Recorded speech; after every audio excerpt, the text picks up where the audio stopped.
Hello good morning friend, welcome to electrical concept. दोस्तों आज फिर से एक नई वीडियो के साथ आए हैं। दोस्तों आज की जो हमारा टॉपिक है कि why the transmission wire is not insulated.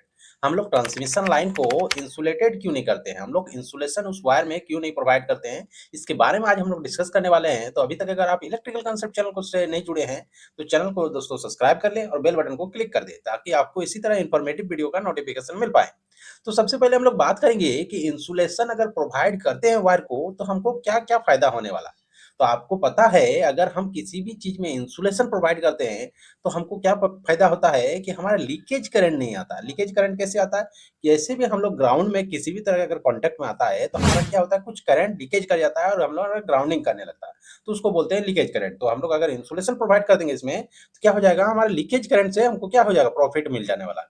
तो लीकेज करंट से हमको प्रॉफिट मिलने वाला है। दूसरा क्या हो जाएगा कि हमारा जो वायर को सेपरेशन करते हैं वो सेपरेशन करने नहीं पड़ेगा। जैसे ये देख रहे हैं आप, वायर दो इतना इतना डिस्टेंस में रखे हैं तो इसका डिस्टेंस भी रखने नहीं पड़ेगा, ये एक फायदा होने वाला है। तीसरा क्या हो जाएगा, हमारा इन्वायरमेंटल से जो इन्वायरमेंटल के अगेंस्ट में जो हमारा कोरोजन होता है वायर में, वो कोरोजन भी नहीं होगा। प्लस क्या, हमारा इलेक्ट्रिकल शॉक का भी टेंशन नहीं है। तो ये कई फायदे हैं जो हमारा अगर इंसुलेशन प्रोवाइड करते हैं इस वायर में तो हमको ये फायदा मिलने वाला है। अब हम लोग बात करेंगे कि ट्रांसमिशन वायर को हम लोग इंसुलेशन क्यों नहीं करते हैं। तो जैसे कि आपको पता होगा कि ट्रांसमिशन वायर बोलते हैं किसको है। तो दोस्तों क्या होता है ट्रांसमिशन लाइन या ट्रांसमिशन वायर, जो हमारा इलेक्ट्रिसिटी होता है सेंडिंग एंड से रिसीविंग एंड तक पहुंचाने का काम कौन करता है, हमारा वही ट्रांसमिशन वायर करता है। जैसे आपका पावर प्लांट है एक रिमोट एरिया में, और उसको दोस्तों उसका इलेक्ट्रिसिटी को जहां पे आपका जरूरत है वहां तक पहुंचाने का काम यही ट्रांसमिशन लाइन ही करता है, जो ट्रांसमिशन वायर के थ्रू इलेक्ट्रिसिटी वन प्लेस से एंड वन प्लेस पहुंचता है। तो इसके बारे में अब हम लोग देखें। अब हम लोग बात करेंगे कि ट्रांसमिशन लाइन कितने तरह के होते हैं। तो जैसे कि आप लोग देखते हैं ओवरहेड ट्रांसमिशन लाइन, जैसे कि ये देख रहे हैं आप फिगर में, ये है ओवरहेड ट्रांसमिशन लाइन। और क्या हो, किस तरह का ट्रांसमिशन लाइन होता है, एक अंडरग्राउंड ट्रांसमिशन लाइन भी होता है जो जमीन के अंदर हम लोग वायर के थ्रू क्या करते हैं, ट्रांसमिट करते हैं। तो ये दो तरह का हमारा ट्रांसमिशन लाइन होता है। लेकिन जो अंडरग्राउंड ट्रांसमिशन लाइन होता है उसका कुछ लिमिटेशन है।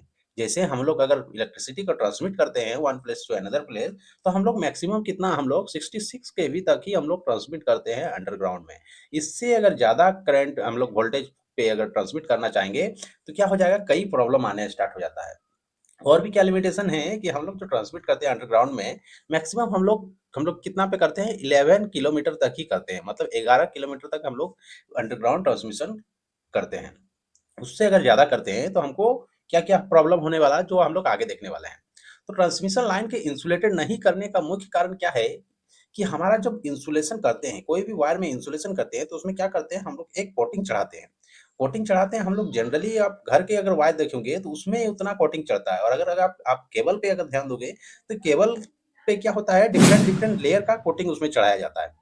तो उस वो जो कोटिंग होता है वो और भी कॉस्टली हो जाता है। जो पहले अगर ऐसे अगर वायर को, नॉर्मल वायर को देखेंगे और एक ट्रांसमिशन वायर को देखेंगे जो केबल्स होता है, वो क्या होता है, काफ़ी कॉस्टली हो जाता है। जब भी हम ये 66 केवी से ज़्यादा करेंगे या हम लोग जैसे वोल्टेज को इंक्रीज़ करते हैं तो उसके हिसाब से हम लोग क्या करना पड़ता है, हम लोग को इंसुलेशन हम लोग को करने पड़ता है, क्योंकि वोल्टेज पे ही डायरेक्टली डिपेंड कौन करता है, हमारा इंसुलेशन। तो जितना ज़्यादा वोल्टेज उतना ज़्यादा इंसुलेशन। तो इस कंडीशन में क्या हो जाएगा, मान लीजिए 132 केवी, 400 केवी, तो उस कंडीशन में अगर हम लोग इंसुलेशन प्रोवाइड करेंगे तो जो वायर होगा वो काफ़ी बल्की हो जाएगा। तो वो बल्की हो जाएगा और प्लस वो उसका कॉस्ट इतना भाग जाएगा कि एक आप ट्रांसमिशन टावर पे जो ओवरहेड लगाते हैं उसका ओवरऑल कॉस्ट अगर लेंगे और एक केबल का इंसुलेशन को करेंगे तो इंसुलेशन का कॉस्ट काफ़ी ज़्यादा भाग जाएगा, क्योंकि हमारा ट्रांसमिशन लाइन जो होता है वो काफ़ी शॉर्ट डिस्टेंस तो होता नहीं, वो काफ़ी लॉन्ग डिस्टेंस में करने पड़ता है। और उतना लॉन्ग डिस्टेंस पे अगर इंसुलेशन प्रोवाइड करेंगे तो काफ़ी हमको क्या हो जाएगा, कॉस्ट भाग जाने वाला है।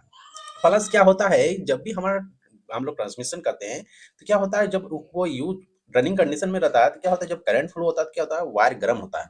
तो गर्म अगर होगा तो क्या होगा, आई स्क्वायर आर लॉसेस होगा।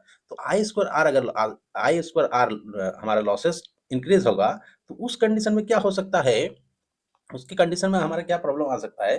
तो उस कंडीशन में क्या होगा कि जैसे कि हमारा गर्म, जैसे ही वायर गर्म होगा तो वो अगर इंसुलेशन प्रोवाइड हो उसमें रहेगा तो वो क्या होगा, आपका कूलनेस नहीं आएगा, मतलब ठंडा नहीं होगा जल्दी।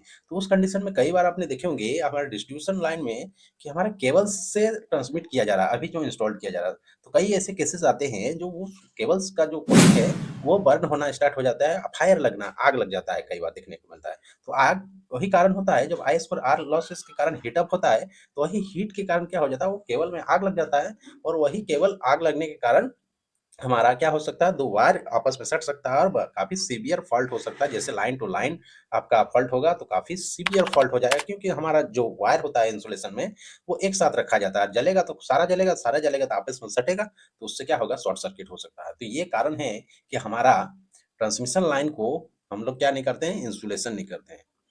तो दोस्तों, अगर वीडियो अच्छा लगा तो चैनल को सब्सक्राइब करें और लाइक करें और शेयर करें दोस्तों। थैंक यू दोस्तों, हम लोग नेक्स्ट वीडियो में मिलते हैं। Thank you.